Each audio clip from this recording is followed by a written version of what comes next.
Like many countries in the world, Tunisia too has been impacted by the Korean wave, and there is huge interest in Korean drama and Korean pop music, uh, particularly with young people, but also it's moving forward to other aspects of Korean culture, including Korean food. There is also interest from young people to study on Korea. So maybe 10 years ago, Korea was not on the map of students in Tunisia, but now it's one of the major destinations for higher education abroad. So there is renewed interest in Korea and an appreciation of its culture, and admiration also of its development experience. Yeah, I served in Japan for quite a long time, and my ambition after Japan was to serve in Korea. As a matter of fact, Korea has particular interest for me because of its development experience, because of its endeavors to move up the value chains, and its success in maintaining this momentum of development. I'm also interested in Korea because of this particular success in reconciling modernity with tradition. Korea has advanced so well, but it still keeps the core values of Asia, particularly of Korea. It's also important for me because Korea is different from other countries in Asia, in the sense that it has gone through some difficult experiences, colonial experiences, civil war, poverty, and then it managed to overcome all these liabilities and emerge as a really successful model. There are some similarities with Korea. After independence, uh, the political elite that has emerged has considered that democracy is a luxury, that development has to precede democracy, that we have to lay the grounds for socio-economic development before aspiring to democracy. This thesis was dominant, particularly during the 60s and the early 70s. Then there was a growing movement that aspires for freedom, that has been involved in this quest for democracy, this quest for political participation. And as a matter of fact, in Tunisia, we have had the first human rights league in Africa and in the Arab world. We have strong trade labor that did not exist in other countries. It was also the first trade labor union that existed in the Arab world. So we have tradition of civil society organizations, we have tradition of political elites that struggled for freedom and democracy. It's no surprise that Tunisia possibly was the first really democratic country in the Arab world, because it has a heritage of civic culture, a heritage of militantism in favor of political participation. So I think that the sense of democratic destiny that really opposes a misrepresentation of the Arab world as immune to democratic values, as not accepting these Western categories, has been really proven to be wrong in Tunisia, and Tunisians are moving forward with this democratic path, and they hope and they are determined to translate the democratic values that they have acquired into economic dividends, into social development. And that is the major challenge for Tunisian democracy now. Yeah, I mean, I think one of the important missions that I have to deal with is promoting tourism in Tunisia and encouraging Koreans to visit Tunisia. Tunisia is quite a small country, but it has diversity of scenery, from the north with forests, with fertile fields, to the south with extensive olive groves, and the deep south with sand dunes and oases. So the scenery is captivating in short period of time you can have dramatic changes from north to south. Tunisia too, as you have said, is host of 9 World Heritage Sites, including 8 cultural sites. And these are important attractions for Korean visitors. Golfing too in Tunisia is quite favorite sports for visitors at really affordable prices. So all these aspects, but particularly all cultural aspect which could be of interest to Koreans.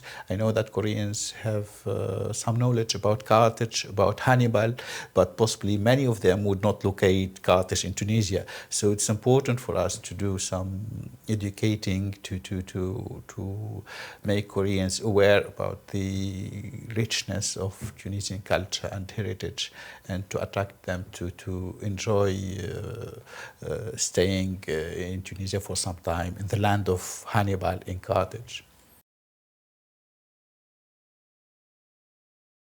Korea's model of development is quite important. It is the epitome of success.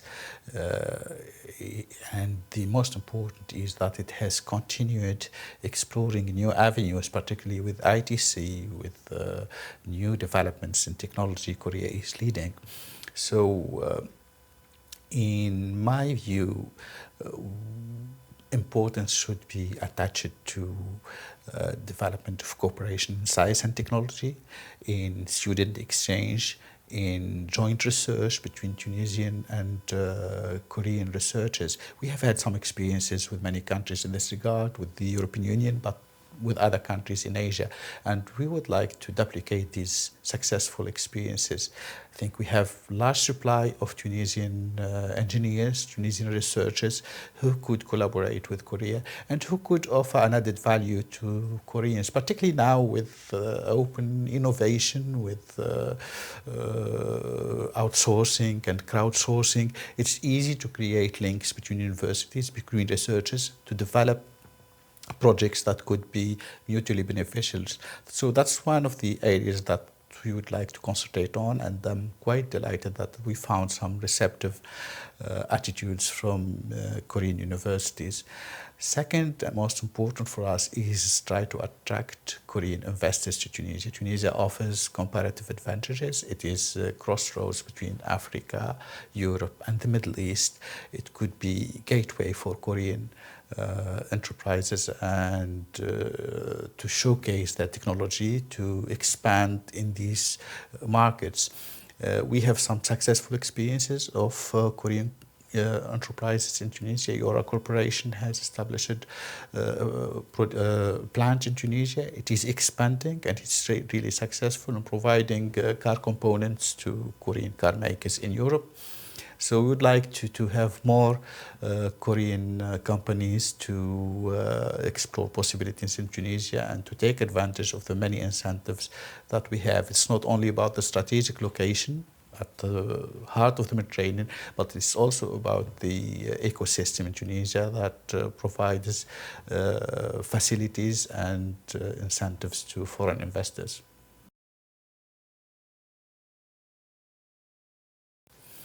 I mean, we really very much think that investing in youth is quite important, not just because of the stereotype that youth is the future, but because youth are more innovative, are more daring, they take more risks, and they are curious, and they'd like to explore new ways to develop their potential. So we very much like to do that through contacts with universities. We have regular contacts with universities, with high schools.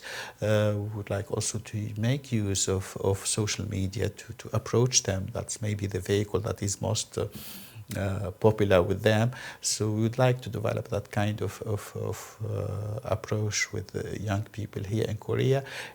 I mean, your embassy too in Tunis is doing great job in encouraging and accompanying the Korean wave in Tunisia. So we would like to work together to have these exchanges between young people in both countries.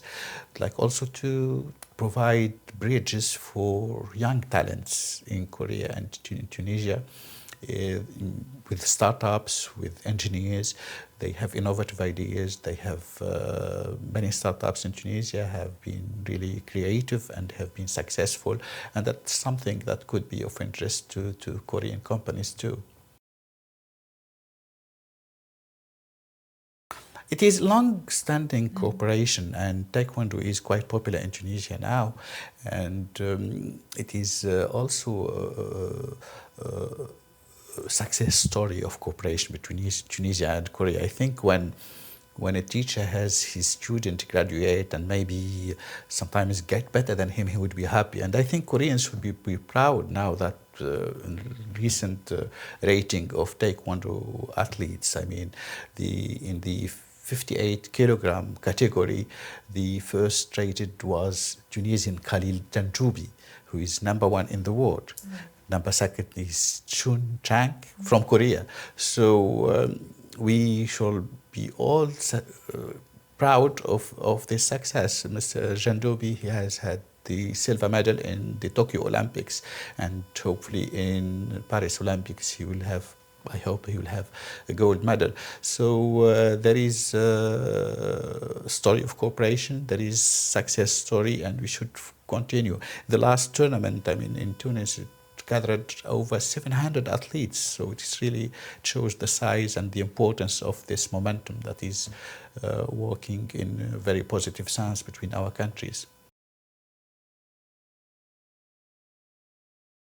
I come from a farming region in Tunisia, and I think I have green fingers from my very youth. So I'm very much interested in small-scale farming. Unfortunately, I do not have a farm, but I have a small garden, so I'm very much involved in planting, in reproducing plants. So that's how it started, and maybe it's one of the most relaxing hobbies. If you have quite an intense schedule with your job, it's where you get relaxed most, yeah. I think diplomacy is about passion. It's also about values. So if you believe in minor contribution to peace, to cooperation between nations, please go ahead. The other, maybe most important value is, I always say, never judge, always try to understand. Wherever you are, try to understand the local culture, try to understand the differences and appreciate the differences, but never judge, particularly in the beginning. Otherwise, it would be difficult if you have obstacles to understand the culture. The best way is to have positive attitude towards other countries, other cultures. Try to understand their cultures, but also when there is a crisis, try to understand the other party's point of view, and that's how we move together into a common ground of understanding and peace.